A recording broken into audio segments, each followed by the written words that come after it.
పైన ఉన్న సీనియర్ నాయకులందరికీ పేరు పేరున నేను ఎవరెవరి పేర్లు అయితే చెప్పలేదు వాళ్ళందరూ మనసులో ఎదుర్కొని కదా చాలా మంది ఉన్నారు కాబట్టి వేదిక ముందున్న మా అన్న తమ్ముళ్ళు అక్క చెల్లెలందరికీ పాత్రికేయ మిత్రులందరికీ హృదయపూర్వకంగా నమస్కారం తెలియజేసుకుంటాము. మీ ఉత్సాహము మీ ఊపు మొన్న కులకచర్లలో కూడా చూసినాను. ఎలక్షన్లప్పుడు వచ్చినప్పుడు నేను అని మన అనిల్కు మహేష్ అని చెప్పిన అన్న మరి ఇక్కడ చూస్తుంటేనేమో బాగా ఊపు ఉంది, ఉత్సాహం ఉంది.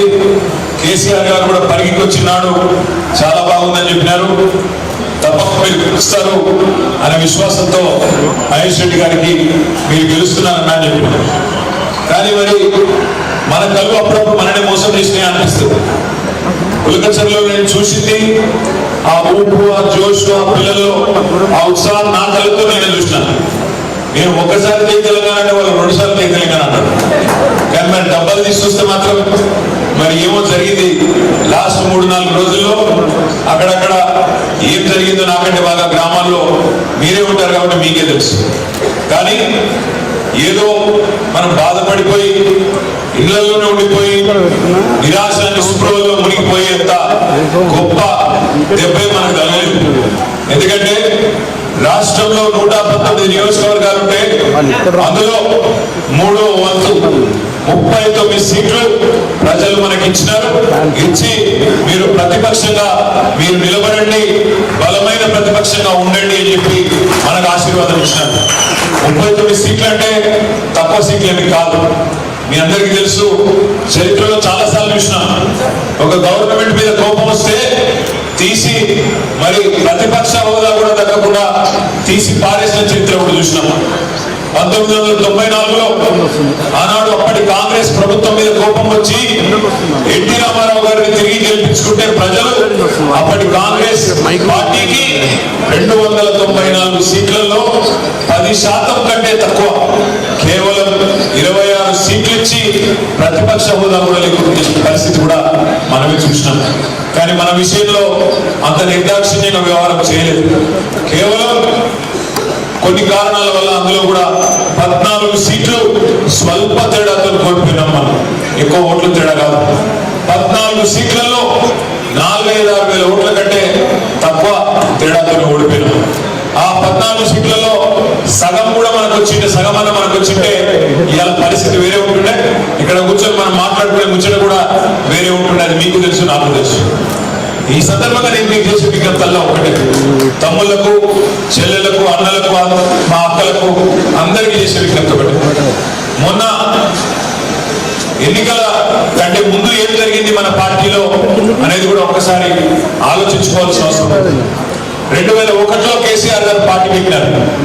14 ఏళ్ల పాటు ఉద్యమాన్ని 100 కిలోమీటర్ల స్పీడ్ తోని మన కారు రైమని ఉద్యమాన్ని తీసుకొని పోయింది.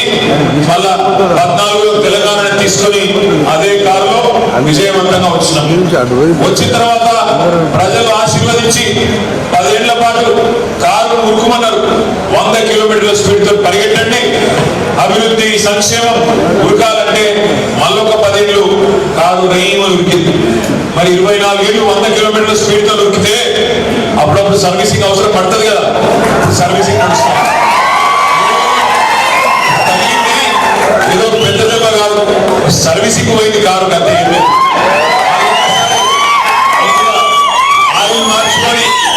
ఆయిల్ మార్చుకొని మంచిగా వైరింగ్ సెట్ చేసుకొని క్లచ్ ప్లేట్ లూజ్ అయితే క్లచ్ ప్లేట్ మంచిగా వేసుకొని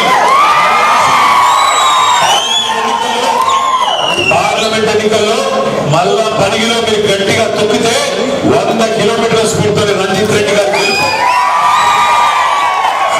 విశ్వాసం ఉండాలి. ఎందుకంటే ఆల్రెడీ ప్రజలు బాధపడుతున్నారు. మీకు తెలుసు, నాకు తెలుసు. 50 రోజులైంది. గ్రామాల్లో ఆల్రెడీ చర్చ జరుగుతున్నది. తెల్లారి నుంచే స్టార్ట్ అయింది. అయ్యో గిట్లెట్లు అయింది, అయ్యో మేము అనుకోలేదు, కేసీఆర్ ముఖ్యమంత్రి కాదంటే నమ్మబుద్ధి అయితే లేదు. జరుగుతుందా జరుగుతలేదా? మాట్లాడుతున్నారా? మాట్లాడుతున్న వాటి వాస్తవమేనా? మార్పు మార్పు మార్పు అన్నారు. మరి ఏం జరుగుతుంది? ఇప్పుడే నేను చేవలేకపోయినా. చేవెలలో అక్కడ కృష్ణారెడ్డి గారు అనే సోదరుడు చెప్తున్నాడు, అన్న నిన్న పొద్దున 10కి కరెంట్ పోయింది, సాయంత్రం 5:30కు వచ్చింది అన్న అని చెప్పిండు. అంటే నేను అడిగిన మార్పు బాగుందా తమ్ముడు అని అడిగిన. సిరిసిల్లకు పోయినా, సిరిసిల్లకు పోతే మా ఎల్లారెడ్డి పీఠ అని మండలం ఉంటుంది. ఆ మండల సోదరులందరితో కూర్చొని మాట్లాడుతుంటే ఒక తమ్ముడు చెప్తున్నాడు, అన్న 10 ఏళ్లలో మొదటిసారి మోటార్ కలిపిందన్న అన్నాడు. మార్పు గొప్పగా తమ్ముడు అని అడిగాడు. మీరు కూడా గ్రామాలలో వింటున్నారు, ఆల్రెడీ రైతులు ఒకరి ముఖాలు ఒకరు చూసుకుంటున్నారు, లోపల బాధపడుతున్నారు, చెప్పుకోలేకపోతున్నారు. ఎందుకు? అయ్యో మా కేసీఆర్ పోగొట్టుకున్నాం, మనం అనవసరంగా ఆయన చెప్పిన దొంగ మాటలు, మోసం మాటలు నమ్మినాం, ఎంత పని చేస్తుంది అని చెప్పి లోపల బాధ ఉన్నది. ఏం చెప్పింది కాంగ్రెస్ వాళ్ళు ఒకసారి గుర్తు తెచ్చుకోండి. ఇదే రేవంత్ రెడ్డి గారు ఆనాడు పిసిసి ప్రెసిడెంట్ గా ఏమన్నాడు? 2 లక్షల రుణమాఫీ చేస్తా. కేసీఆర్ 1 లక్ష చేసిండు, నేను 2 లక్షలు చేస్తా. డిసెంబర్ 9 నాడు నేను వస్తున్నా, రాగానే మొదటి సంతకం 2 లక్షల రుణమాఫీ మీద పెడతా. ఇప్పటిదాకా లోన్ తెచ్చుకున్న వాళ్ళు ఉంటే అర్జెంట్ గా బ్యాంకు పోయి 2 లక్షలు తెచ్చుకొని నేను మాట ఇస్తున్నా. చెప్పిండా చెప్పలేదా? చేసిండా? డిసెంబర్ 9 సంతకం. డిసెంబర్ 9 పోయింది, జనవరి 9 పోయింది, 4 రోజులైతే ఫిబ్రవరి 9 వస్తుంది. అందుకే అన్నారు పెద్దోళ్ళు చెప్పిన ముందే, ఎవరు నమ్మాలి ఎవరు నమ్మొద్దు ఆలోచించుకోవాలి. మన జేబులో ఉన్నదాన్ని అనవసరంగా వాడేసుకుంటే 100 రూపాయలు చిల్లర నాణాల కోసం జేబులో 100 రూపాయలు ఖరాబ్ చేసుకుంటే ఇలా ఒకరు చూసుకోబట్టి. రైతులు ఫోన్లు చూసుకుంటున్నారు, 4 రోజులు చూసుకున్నారు ఫోన్ మొదలు చూసి మెసేజ్ వస్తలేదు, అందుకే చూసుకుని పనిచేసి. ఇదివరకేమో కేసీఆర్ ఉన్నప్పుడు వారం 10 రోజులలో ఫోన్లు డింగు అంటుండే. రైతు బంధు వారం 10 రోజులలో మీ అకౌంట్లలో వచ్చి బ్రహ్మాండంగా మీరు కాలు మీద కాలేసుకొని కూర్చుంటే నాట్లేసే టైంకు బ్రహ్మాండంగా రైతు బంధు వచ్చి పడుతుండే. ఇప్పుడు పడుతున్నాయా రైతు బంధు? మరి మోసపోతే ఏమన్నాడు రేవంత్ రెడ్డి? 10,000 కేసీఆర్ పిచ్చమిస్తుంటూ నేను 15,000 ఇస్తా, ఎర్రావుండ్రి అన్నాడు. మార్పు బాగుందా? ఇప్పుడు అడగాల ఊళ్ళ. ఆ 15,000 ఇస్తా అన్నాడు, ఉన్న 10,000 దిక్కులేదు. ఇప్పటికి గతంలో కేసీఆర్ ఇచ్చిన 10,000 ఇస్తానికి దిక్కులేదు, 15,000 సంగతి దేవుడు. కానీ అంతర్జాతీయ వేదికల మీద పోయి మన దావోస్ పోయింది, స్విట్జర్లాండ్ ముఖ్యమంత్రి, అక్కడ పోయి అడ్డగోలుగా అబద్ధాలు చెప్తున్నాడు. ఏం చెప్పిండు దావోస్ లో? నేను రైతు భరోసా అమలు చేస్తున్నా. రైతు భరోసా అంటే ఏంది? 10,000 15,000 ఇచ్చుడు. ఇస్తున్నా 15,000 మరికి ఇస్తున్నా. పక్కనే ఉన్నది కొడంగల్ వస్తుందా ముఖ్యమంత్రి నియోజకవర్గంలో? మరి ఇంత అబద్ధం చెప్పచ్చా ముఖ్యమంత్రి అంటే? ఆయన పచ్చి అబద్ధాలు అంతర్జాతీయ వేదికల మీద ఉన్నది లేనట్టు చెప్పవచ్చునా? తెలంగాణ ప్రజలను అవమానించరు కాదా? ఇంత పచ్చి అబద్ధాలు, ఇంత పచ్చి మోసం అనేది కాంగ్రెస్ నైజం. కాంగ్రెస్ నరనరాన, కాంగ్రెస్ ప్రతి రక్తపు బొట్టులో మోసం అనేది నిండి ఉంటది. అందుకే వాళ్ళు ఇచ్చింది 6 గ్యారెంటీలు కాదు, వాళ్ళు మొత్తం ఇచ్చింది 420 హామీలు. 420 హామీలు ఇచ్చారు కాంగ్రెస్ వాళ్ళు. నేను పెట్టలే ఆ పేరు 420, వాళ్ళే హామీలు మొత్తం. రైతు డిక్లరేషన్, యూత్ డిక్లరేషన్, మహిళా declaration, ST declaration, SC declaration, minority declaration అని చెప్పి మీటింగులు పెట్టి, మేనిఫెస్టో పెట్టి, డిక్లరేషన్ పెట్టి మొత్తం వాళ్ళు ఇచ్చిన హామీలన్నీ కూడితే 420 హామీలని. అందులో 6 గ్యారెంటీలేమో 100 రోజులలో అమలు చేస్తా అన్నారు, మిగతా అన్ని తర్వాత అమలు చేస్తా అన్నారు. ఇప్పుడు రంజిత్ ఒక మాట చెప్పిండు, మహాలక్ష్మి అని చెప్పిన మా ఆడబిడ్డలు బస్సు ఫ్రీ అన్నారు, బంగారం ఫ్రీ అన్నారు. కళ్యాణ లక్ష్మి కేసీఆర్ ఇస్తుండు, మేము 1 తులం బంగారం ఇస్తాం, దాని మీదకి వెళ్ళినారు. బంగారం అనేది ఆడబిడ్డలు సెంటిమెంట్ కాదు, దానికి పడిపోయారు కొంతమంది. పాపం అందరు కాదు, కొంతమంది దాన్ని కూడా పడిపోయారు, నమ్మిండ్రు. మరి ఇలా బస్సులను మొదలు పెట్టింది. ఇక బస్సులలో ఏమవుతుందో నాకంటే బాగా మీకే ఎన్నడూ అనుకోలేక అసలు దృశ్యాలు చూస్తామని. ఆడపిల్లలు పాపం వాళ్ళు సీట్లు దొరకక ఒకళ్ళు జుట్టు పట్టుకొని ఉంచుకొని కొనుక్కునే పరిస్థితి వచ్చింది, చెప్పులు తీసుకొట్టుకునే పరిస్థితి వచ్చింది. వదికేమో మొగలు తింటాను ఏమని, మేమేమో టికెట్ పెట్టి కొనుక్కొని మేమెక్కివి, మాకు సీట్లు లేకపోయారు వాళ్ళు ఇవ్వడు. ఆడపిల్లలేమో పెడితే పెట్టింది కానీ మొత్తం బస్సులోనే పెంచాలి కదా, సీట్లు దొరుకుతలేవని ఆడబిడ్డలు తిరుగుతా ఉన్నారు. నేను నిన్న జూబ్లీ హిల్స్ లో ఒక మీటింగ్ ఉండే, మీటింగ్ పోయినా, మీటింగ్ అయిపోయినాక బయటకు వచ్చినాక చూస్తే ఆ కారు ఎక్కకపోయింది ట్రాఫిక్ లో. ఆయన పోయి ఒక ఆటో ఎక్కి ఆడికెళ్ళి వాళ్ళ తెలంగాణ బాబు పోయినప్పుడు ఆటో డ్రైవర్తో ముందర మాట్లాడాడు. ఏం తమ్మి ఇంట్లో ఏం పేరు అంటే నా పేరు రమేష్ అన్నాడు. ఆడికెళ్ళి వచ్చావు తమ్మి నువ్వు అంటే నాది ఆలేరు నియోజకవర్గం, నా హైదరాబాద్ ఉంటున్నానా 25 ఏళ్ళకి ఇచ్చి అన్నాడు. మరి ఎట్లుంది తమ్మి కొత్త ప్రభుత్వం అంటే ఏం చేయాలన్నా తినే పల్లెలో మట్టి పోసుకున్నట్టు అయింది, మనం పోసుకున్నట్టు అయింది. మార్పు అన్నారు. అది మార్పు కాదన్నా ఏ మార్పు మా కుప్పలు కూర్చుకున్నాడు. 6.5 లక్షల మంది ఆటో డ్రైవర్లు ఇలా కుత ఉడికిపోతున్నారన్నా మా పుట్ట మీద కొట్టినట్టు అయింది, మా ఆదాయం 70-75% తగ్గిపోయిందన్నా అని ఆయన చెప్తా ఉన్నాడు. ఎందుకంటున్నా ఇదంతా అంటే 50 గుర్తులలోనే ఇన్ని వర్గాలు. ఇప్పుడు రైతులు బాధలో ఉన్నారు, ఇటు మహిళలు గొప్పగానే ఉన్నారు, అటు ఆటో డ్రైవర్లు గొప్పగానే ఉన్నారు, ఇంకా చాలా వర్గాలు చూస్తా ఉన్నారు. మాకు పెద్దలు చెప్తున్నారు అన్నా మీరు తొందర పడుకుంటే 100 రోజులు టైమింగ్ అని చెప్పారు. కేసీఆర్ గారు కూడా చెప్పారు మొదలు తెప్పించి మీరు తొందర పడకండి, మాట మాట్లాడకండి, ఒక 100 రోజులు గమ్మున ఉండండి, కొత్త ప్రభుత్వం కదా వాళ్ళు కూడా పని చేయాలి కదా, సెటిల్ కావాలి కదా. కేసీఆర్ గారు కూడా మాకు చెప్తే మేము కూడా గంభీరంగా ఉన్నాం, మర్యాద కూడా మొదలు మాట్లాడలేదు. మేము కూడా 4-5 రోజులు వికారాబాద్ ఎమ్మెల్యే పక్కనే కొత్తగా గెలిచిన ప్రసాద్ గారు, ఆ ప్రసాద్ గారు స్పీకర్ అవుతుండట అంటే మనం కూడా మర్యాదగా మరి ప్రతిపక్షంగా స్పీకర్ ఎన్నిక ఏకగ్రీవం చేయాలని చెప్పి మనం కూడా పోయి సంతకం కూడా పెట్టినాం. అలా పక్కనే కూర్చొని ఏకగ్రీవం ఎన్నిక అయితే కూడా గౌరవంగా సహకరించే ప్రయత్నం చేసినాం. వాళ్ళు ఏం చేసినారు, అసెంబ్లీ పెట్టారు, పెట్టి గవర్నర్ అమ్మ ప్రసంగం పెట్టింది. ఇక గవర్నర్ అమ్మ వచ్చి మాట్లాడాక నిజంగా కూడా ఏమనిపించిందంటే పరిగిలో ఏదైనా ఒక బూత్ లో పోలింగ్ బూత్ లో ఒక కాంగ్రెస్ కార్యకర్త కూడా ఎలక్షన్ టైంలో మాట్లాడిన దానికంటే కూడా దారుణంగా ఆ గవర్నర్ గారి ప్రసంగం ఉండేది. చాలా హీనంగా 10 ఏళ్లలో కేసీఆర్ మొత్తం నాశనం చేసిండు, కరెంటు ఖరాబ్ చేసిండు, వ్యవసాయం ఖరాబ్ చేసిండు, కేసీఆర్ మొత్తం తెలంగాణను విధ్వంసం చేసిండు, కేసీఆర్ మొత్తం తెలంగాణను అప్పుల పాలు చేసిండు, దివాలా తీయించిండు కేసీఆర్ అని దివాలా కూడా మాటలు మాట్లాడిండ్రు. ఆ రోజు కాంగ్రెస్ నాయకులు గవర్నర్ గారి ద్వారా చెప్పించింది. అది చూసినాక రేషన్ గల తెలంగాణ బిడ్డలు కదా, మన నాయకుడిని మన ప్రభుత్వాన్ని 10 ఏళ్లు కష్టపడి పనిచేసిన మన ప్రభుత్వాన్ని అంటే ఆ రోజు మళ్ళీ ఎదురుదాడి మొదలుపెట్టినాం. అసెంబ్లీలో వాళ్లకు తీటుగా సమాధానం చెప్పినాం.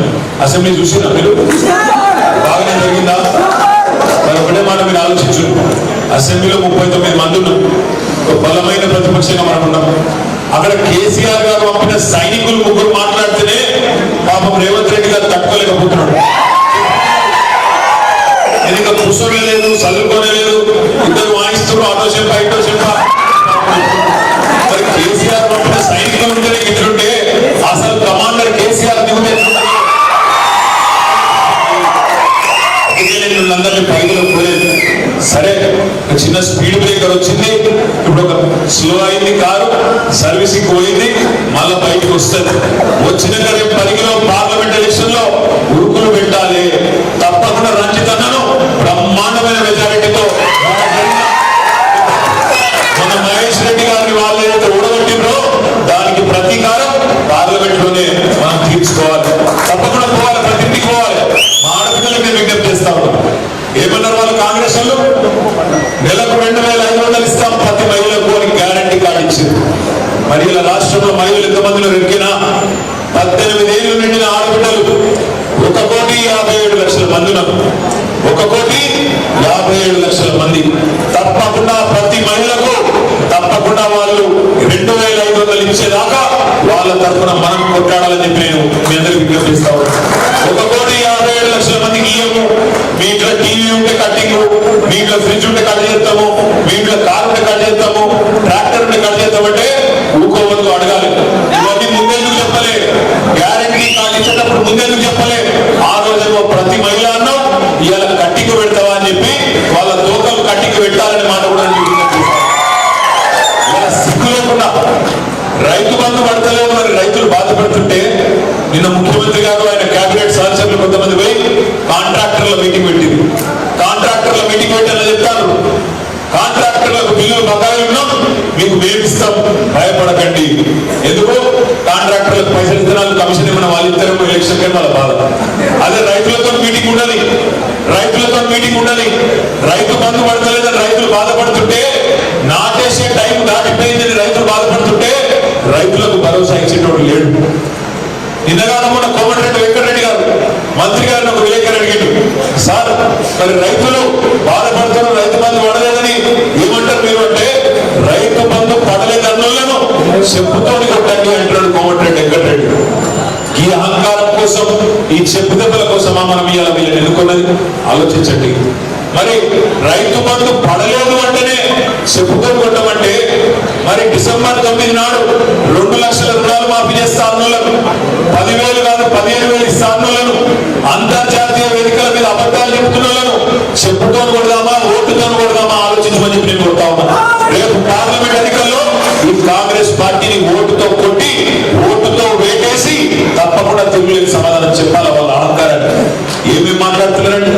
ఒకవైపేమో 2 లక్షల రుణమాఫీ నమ్మబలుగుతారు, ఇంకోవైపేమో వ్యవసాయ శాఖ మంత్రి తుమ్మల నాగేశ్వరరావు గారు బ్యాంకులకు ఆదేశాలు ఇస్తున్నాడు, రుణాలు రికవరీ చేయండి, లేదంటే ఆస్తులు జప్తు చేయండి. ఇదేనా మరి? ఓడ మీద ఉన్నప్పుడు ఓడ మల్లన్న, ఒడ్డుకెక్కినాక ఓడ మల్లన్న.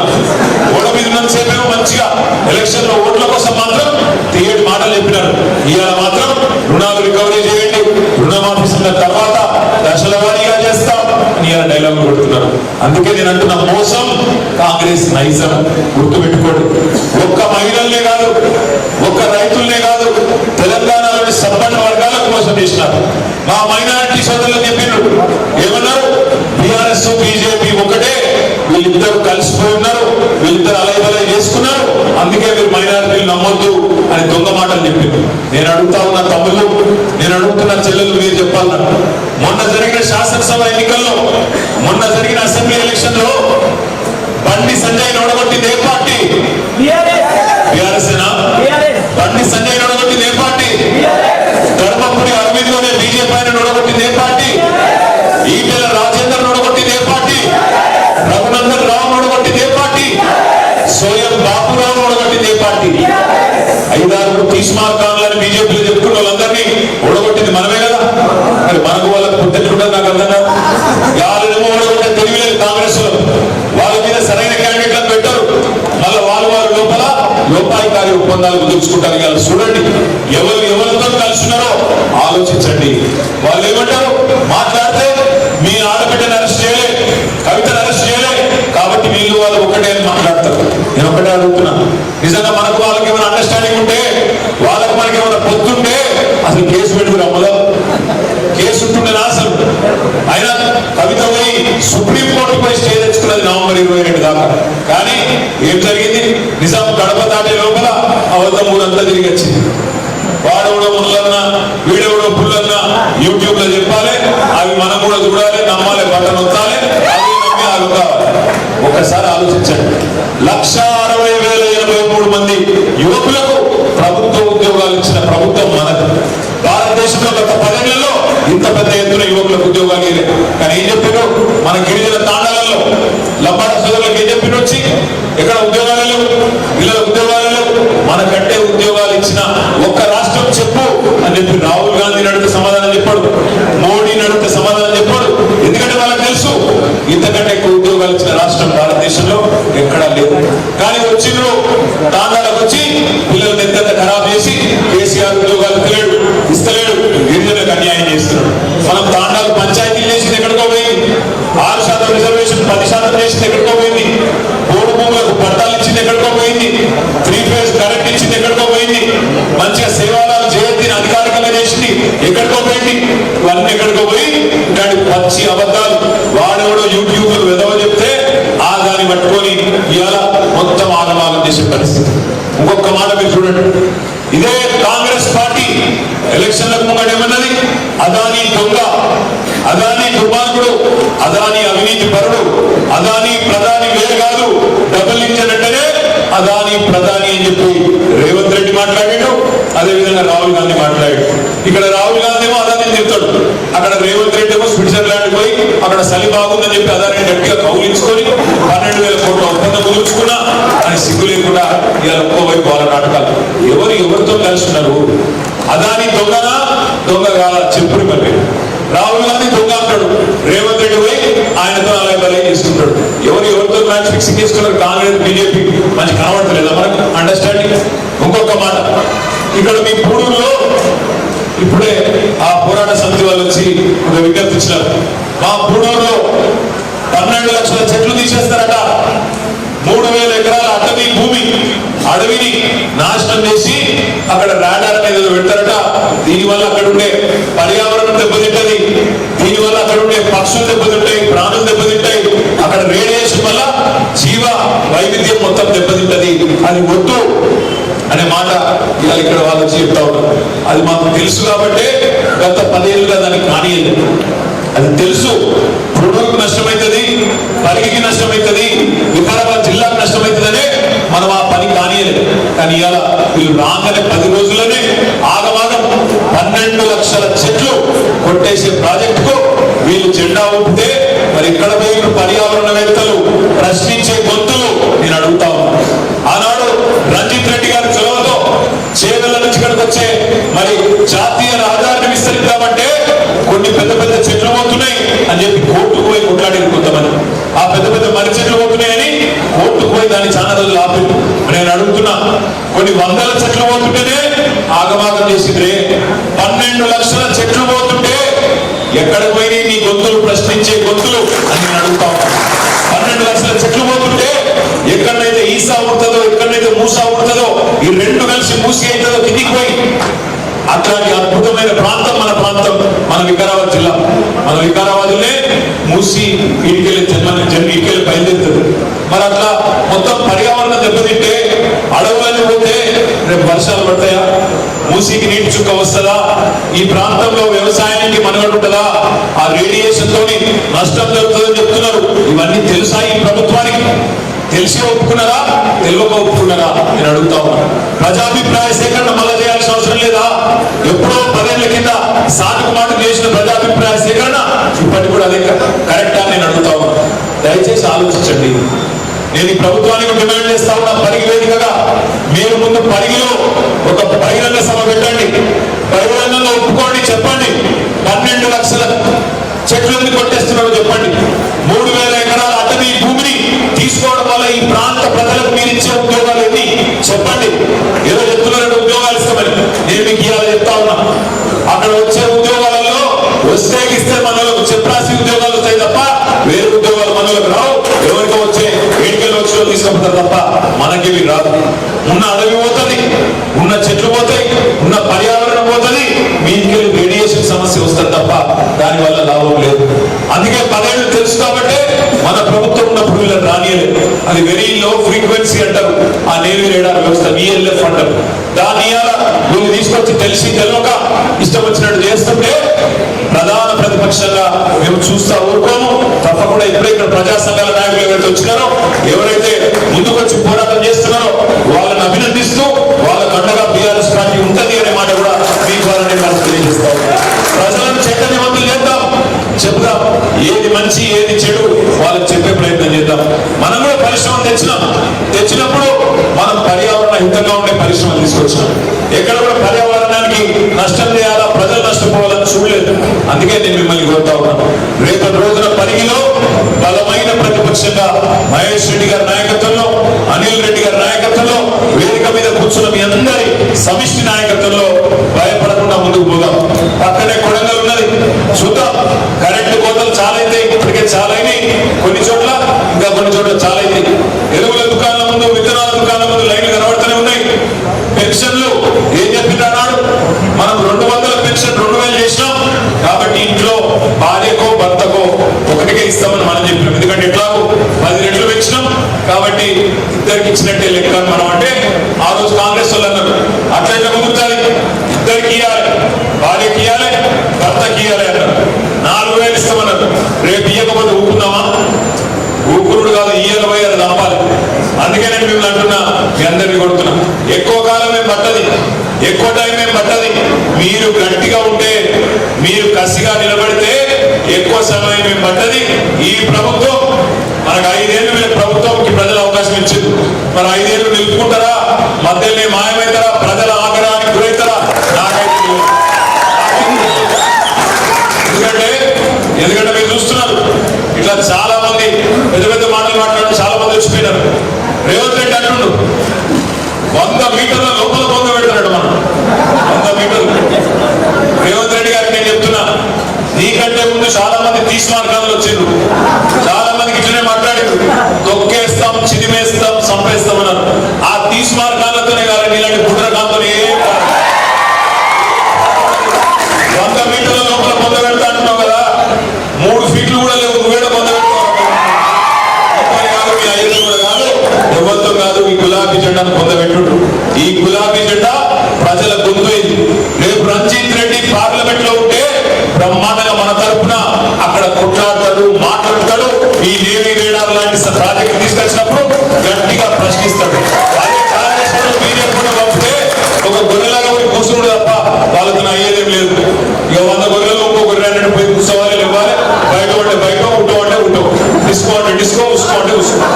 కాంగ్రెస్ బీజేపీతో ఏం కాదు, ముందు కాదని పీకలే ఉంటాయి. అందుకే మీకు నేను విజ్ఞప్తి చేసేది, బలమైన ప్రతిపక్షం, తెలివైన ప్రతిపక్షం ఉంటే తప్పకుండా అధికారంలో ఉన్న దానికంటే ఎక్కువ పనులు చేసుకునే అవకాశం ఉంటది. మహేష్ అన్నకు మీరు అండగా నిలబడండి.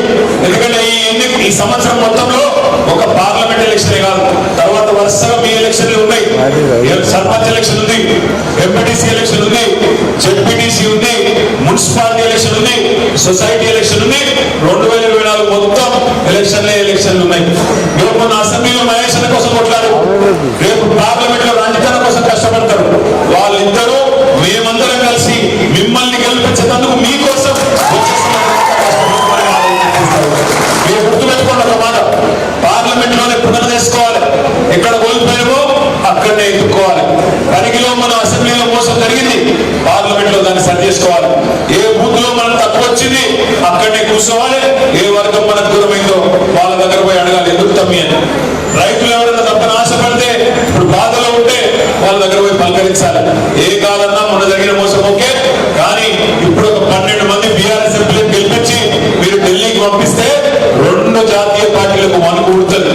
అమ్మో మళ్ళా కేసీఆర్ మొదలైంది, ఇక తట్టుకోలేదు సుమా అని చెప్పి ఒక వాతావరణం వస్తుంది.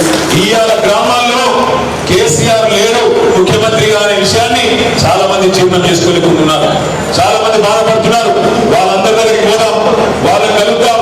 ఒక్క పార్లమెంట్ ఎన్నికనే కాదు, పంచాయతీ ఎన్నికల్లో, ఎంపీటీసీ ఎన్నికల్లో, జెడ్పీటీసీ ఎన్నికల్లో, సొసైటీ ఎన్నికల్లో గులాబీ జెండా ఉంటేనే తెలంగాణకు శ్రీరామ రక్ష అనే మాటను తప్పకుండా గట్టిగా చెప్తాం. శ్రీరామ రక్ష అనే గుర్తొచ్చింది, అక్షితలు వచ్చినాయి, ఎన్నింటికి వచ్చినాయా? వాళ్ళకి అర్థం కూడా తెలియదు. చేసిందే లేదు 10 నెలల దేశానికి. పప్పు ధర పెంచిండ్రు, ఉప్పు ధర పెంచిండ్రు, చింతపండు ధర పెంచిండ్రు, పెట్రోల్ ధర పెంచిండ్రు, డీజిల్ ధరలు పెంచిండ్రు, కూరగాయల ధరలు పెంచిండ్రు. అన్ని పెంచిన ప్రధానమంత్రి మోడీ గారిని మా ఆడబిడ్డలు మా అన్నదమ్ములు ఏమంటారు ఎరికైనా దేశంలో? ప్రియమైన ప్రధానమంత్రి అంటలేదు, ప్రియమైన ప్రధానమంత్రి గారు అంటూ అన్ని పిల్లలు చేసి గ్యాస్ బండను కొండెక్కించిన మహానుభావుడు మోడీ గారు. ఆయన పాపం చేసిందే లేదు తెలంగాణ. కాబట్టి నెత్తి మీద అక్షంతలు చల్లుకోండి, డబ్బా మాకు ఓట్లు చల్లుండ్రి, ఇదే స్కీమ్ పెట్టింది. దయచేసి ఆగం కాకండి. వాళ్ళు వచ్చినాకనే మనకు దేవుడు వాళ్ళు పరిచయం చేయలేదు. వాళ్ళు రాకముందు కూడా దేవుడు మనకు ఎరికే, వాళ్ళు రాకముందు కూడా బొట్లు పెట్టుకున్నాం, వాళ్ళు రాకముందు కూడా గుడులు కట్టినాం. అసలు దేశంలో మనం కట్టినట్టు యాదాద్రి కంటే గొప్ప గుడి ఎవరైనా కట్టిన ఈ దేశంలో ఒక్కసారి ఆలోచించడం. మన ముఖ్యమంత్రి కేసీఆర్ గారు కట్టిన యాదాద్రి, దానిలో రాజకీయం చేయలేదు, దేవుడిని అడ్డం పెట్టుకుని ఓట్లు దండుకునే పని చేయలేదు. అందుకే నేను మిమ్మల్ని ఆలోచించమని అడిగేది. బీజేపీ వాళ్ళ